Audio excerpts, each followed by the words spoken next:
Hiwalay man kayo ng asawa mo, anak mo dapat may sustento. Kasi huwag mong gawing dahilan ang hiwalayan para maging part-time na ama. Hindi ka naging ex ng anak mo ha.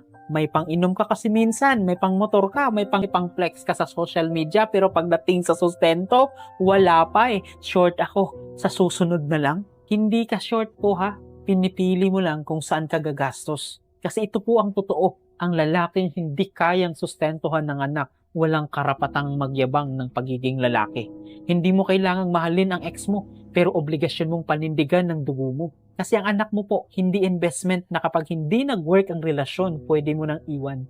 Hindi siya collateral damage ng ego mo. Hindi siya reminder ng galit mo. Responsibilidad mo siya. Kahit masakit, kahit mahirap, kahit inconvenient. Kaya please, kung kaya mong magpakalalaki sa mga tropa, magpakalalaki ka sa sustento. Kasi bakit? Tandaan mo, hindi ka naging ex ng anak mo. Kung tumigil ka sa responsibilidad, ikaw ang ex sa kanila. Kaya tandaan nyo, hiwalay man kayo, anak mo dapat may sustento. Kung hindi mo kayang gawin yan, huwag mong tawaging sarili mo na ama ng anak mo.